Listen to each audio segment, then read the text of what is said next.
जय गिरनारी दोस्तों। तो दोस्तों, दत्तात्रेय जी के दर्शन कर कर हम लोग आ गए हैं और अभी हमारे साथ जो कलीग हैं उनसे जानेंगे कि दत्तात्रेय जी कौन थे, कौन से भगवान थे। संपूर्ण जानकारी हम भाई से लेंगे। तो भाई, आप बताओ हमको, ताकि हमको भी सारी जानकारी मिले, क्योंकि हमको अभी इतना ज़्यादा आइडिया नहीं है दत्तात्रेय जी के बारे में। तो अभी आप बताओ। भगवान दत्तात्रेय की कथा सतयुग से शुरू होती है। भगवान दत्तात्रेय तीनों त्रिदेव ब्रह्मा विष्णु और भगवान शंकर के संयुक्त अवतार हैं। इन तीनों का रूप स्वरूप है वो, उनके जो माता पिता है उनके बारे में पहले बताऊंगा। भगवान दत्तात्रेय की जो माता है वो सती अनसुईया माता है और उनके पिता महर्षि अत्रि है। एक समय की बात है कि तीनों देवियां भगवती महालक्ष्मी, माता महासरस्वती और माता पार्वती तीनों आपस में बैठी थी और वार्तालाप कर रही थी कि हम तीनों सर्वश्रेष्ठ सती हैं, हमसे बढ़ के कोई सती नहीं है। तो ये बात आपस में तीनों डिस्कशन कर रहे थे। उनकी बातों से लग रहा था कि तीनों को अहंकार हो गया है, घमंड हो गया है कि हम तीनों से बढ़ के कोई परम सती नहीं है। तो संयोग से उस समय नारद मुनि वहां से गुजर रहे थे। तो नारद मुनि को देखा तीनों त्रिदेवियों ने, तो तीनों माताओं के दर्शन करने के लिए नारद मुनि उनके पास गए कि आज बहुत दुर्लभ संयोग है कि आप तीनों माताएं एक साथ मुझे दर्शन दे रही हैं। तो इतने में तीनों देवियां चर्चा करने लगी कि नारद मुनि, हम तीनों सती हैं, तुम मुझे बताओ कि हम तीनों के अलावा या हम तीनों से भी ज्यादा कोई परम सती नारी है इस पूरे सृष्टि में। तो देव ऋषि नारद समझ गए कि माता को अहंकार हो गया है, इनको तीनों को उनकी बातों से ही महसूस हो रहा था कि उनको अहंकार हो गया है। तब नारद मुनि ने कहा, माता मैं बता तो दूं, किंतु आपको मेरी बात से क्रोध तो नहीं आएगा ना? तो नारद मुनि ने कहा, नहीं बताओ क्या बात। बोलते हैं, माता आप तीनों में कोई परम सती नहीं है। इस समय धरा पर परम सती पृथ्वी लोक पर माता अनसुईया है, जो कि मेरी एक तरह से भाभी लगेगी। देवऋषि नारद ब्रह्मा जी के मानस पुत्र और साथ में महर्षि अत्रि भी ब्रह्मा जी के मानस पुत्र हैं। तो उन तीनों का उस रिश्ते से वो भाभी हुई, लेकिन वो फिर भी उनको माता अनसुईया ही कहते थे। तो एक समय जब उन्होंने ये सुना तो उनको क्रोध आया, तीनों त्रिदेवियों को, कि ऐसा कैसे हो सकता है कि एक सामान्य स्त्री हमसे बढ़ के सती कैसे हो सकती है। तो नारद मुनि ने कहा, यदि आपको मेरे वचन पे भरोसा नहीं है, विश्वास ना हो, तो आप परीक्षा ले लो माता अनसुईया की, सती अनसुईया की परीक्षा ले लो। अब तीनों त्रिदेवी बोले कि हम कैसे परीक्षा लेने जाएंगे। तीनों त्रिदेव थे ब्रह्मा विष्णु महेश, उनको विवश करने लगे। सरस्वती माता ब्रह्मदेव को कहने लगी कि आप जाकर देवी अनसुईया की सतीत्व की परीक्षा लो। लक्ष्मी जी श्री विष्णु से कहने लगे और पार्वती माता भगवान शंकर से जिद करने लगे। अब जिद करते करते बहुत ज्यादा जिद हो गया कि उन लोगों के तीनों जोड़ों के बीच झगड़े जैसा भी व्यवहार होने लगा। तब तीनों माता अनसुईया की परीक्षा लेने के लिए गए। जब वहां परीक्षा लेने गए तो सीधे अपने रूप में तो जा नहीं सकते, तो तीनों त्रिदेवों ने अपना स्वरूप बदला, एक साधु के वेश में तीनों लोग आ गए और जाकर सती अनसुईया के दरवाजे पर भिक्षा मांगने लगे कि भगवती भिक्षाम देही, इस तरह से उच्चारण करने लगे। उस समय महर्षि अत्रि घर पर नहीं थे, वो किसी कार्य से बाहर गए थे या तप करने गए थे, ऐसा हम कह सकते हैं।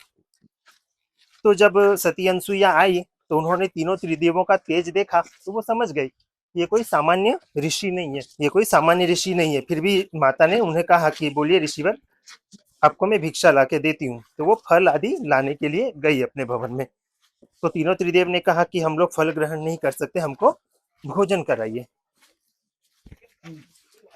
भोजन, हर हर महादेव, भोजन कराने का आग्रह करने लगे। तो माता अनसुईया फिर भी तैयार हो गई कि ठीक है मैं आपको भोजन कराऊंगी। पर तीनों त्रिदेव ने कहा कि ठहरो देवी, हमारी एक शर्त है, हमारा नियम बड़ा कड़ा है, आपको नियम पहले सुन लो, क्या आपका नियम है आप हमें बताइए। तब वो कहने लगे कि हमें आप तभी खाना बना के दो, खिलाओ, कि हम आप निर्वस्त्र होके हमें खाना बना के दो, या आप खाना बनाओ तो खाना में कोई कपड़ा स्पर्श नहीं होना चाहिए। अब सती अनसुईया अचंभित हो गई कि ऐसा कैसे हो सकता है। आज तक तो हजारों ऋषि मुनि मेरे दर पे आए, खाकर प्रसाद लेकर गए, पर आज तक किसी ने ऐसी शर्त नहीं रखी। ये हठयोग है, ये ऐसा कोई सामान्य स्त्री कर ऋषि कर ही नहीं सकता। तो उन्होंने ऐसा सोचा। बाद में सती अनसुईया ने कहा कि मुझे वास्तव में ये तीनों देव हैं कौन। तो उन्होंने अपनी दिव्य दृष्टि से माता अनसुईया ने तीनों त्रिदेवों को पहचान लिया ये तीनों सामान्य नहीं है बल्कि ब्रह्मा विष्णु एवं महेश है। अब वो चिंता में पड़ गई कि ब्रह्मा विष्णु महेश, इसमें से एक तो मेरे ससुर जी ही हैं ब्रह्मा जी, वो खुद मेरी परीक्षा लेने के लिए आए हैं, तो अब मैं इनको खिलाऊं कैसे, विचार करने लगी। फिर उनको अपने पतिव्रत धर्म से ये भान आया, ये ख्याल आया कि कोई भी नारी निर्वस्त्र केवल दो पुरुष के सामने ही हो सकती है, या तो पति या फिर पुत्र। अब पति तो मेरे यहाँ पर है नहीं, तो दूसरे किसी का तो सवाल ही खड़ा नहीं होता। फिर उसके बाद में सती अनसुईया माता ने गंगा जल हाथ में लेके, अंजलि में लेके, मंत्रोच्चार से तीनों त्रिदेवों को 6-6 महीने के, 3-3 महीने के छोटे बच्चे के रूप में कर दिया, और परिवर्तित करके उनको अपना स्तनपान करा के उनकी भूख शांत की। मतलब उनका, हाँ, भूख शांत की, खिलाया, मतलब दूध पिलाया। अब उनको दूध पिला दिया, तीनों बालक तो खुश होके और आराम से सो गए, खेलने लगे, अपने बचपन में मगन हो गए। लेकिन किसी के अंदर भी इतनी शक्ति नहीं थी कि वो तीनों बच्चों को वापस से बड़ा कर सके, माता अनसुईया के अलावा। बहुत समय बीत गया, 6 महीने बीते, कुछ समय बीता, अब तीनों त्रिदेव अपने अपने लोक आए नहीं, तो उन तीनों देवियां बहुत हैरान हुई कि मेरे स्वामी है कहाँ। दिव्य दृष्टि से भी देखते थे तो उनको पता नहीं चल पाता था कि तीनों त्रिदेव है कहाँ। फिर एक बार उनको फिर अपनी बात पे ख्याल आया कि माता अनसुईया की परीक्षा लेने वो गए थे, तो हमको वहीं चलना चाहिए। तो तीनों देवियां अपना रूप बदलकर सामान्य स्त्री, एक योगन के भेष में आके माता अनसुईया से प्रार्थना करने लगी कि आप हमारे पति को हमको वापस लौटा दो। तो माता अनसुईया ने कहा कि आप ये तीनों हैं, आपके पति में से अपना पति चुन लो और लेके चले जाओ, मैं कहाँ आपको मना कर रही हूँ। तब तीनों देवियां सोते, हाँ, सब बच्चे तो सेम ही लगते थे, एक रंग के ही तीनों के तीनों, तो इनको मनाओ, पहचानू कैसे। माता लक्ष्मी सोचे कि अगर मैंने गलती से शिव को और ब्रह्मा जी को छू लिया तो मेरा पतिव्रत धर्म नष्ट हो जाएगा।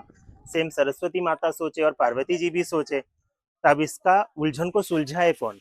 तो तीनों की तीनों देवियां नतमस्तक होकर माता अनसुईया के चरणों में गिर पड़ी कि माता, हमारा अभिमान खत्म हो चुका है, आप हमारे पति को हमें पुनः लौटा दो, नहीं तो सृष्टि का क्रम रुक जाएगा, सृष्टि का पालन नहीं हो पाएगा, संहार नहीं हो पाएगा। जब से ये आपके यहाँ पर है, सृष्टि रुकी थमी ही है।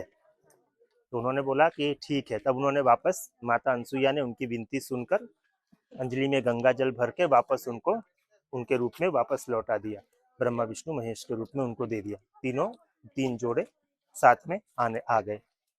उसके बाद में फिर अब जब तीनों जोड़े जाने लगे ब्रह्मा विष्णु महेश के साथ में, तो माता अनसुईया रोने जैसा चेहरा हो गया कि जब तक आप मेरे घर में थे, छोटे बालक के रूप में मुझे ममता का सुख दिया, अब आप, एक तरह से मैं आपकी माँ ही हुई, तो फिर आप मुझे क्यों छोड़, अपनी माँ को कैसे, माता पिता को कैसे छोड़ के जा सकते हो।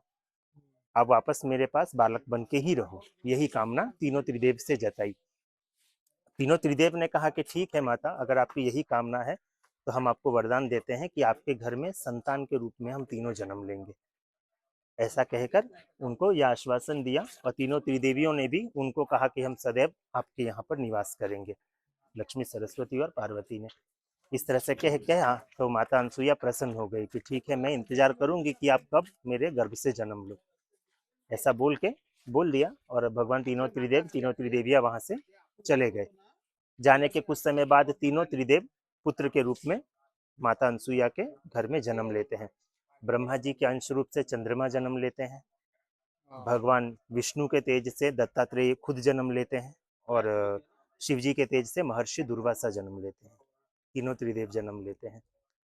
तीनों त्रिदेव जन्म लेते हैं तो उनका बाल्यपन बहुत हर्षपूर्वक बीता। माता अनसुईया तीनों को, बाल बच्चों को ममता दे के पूरी उनकी ममता की कामना तृप्त हो गई पूर्ण रूप से।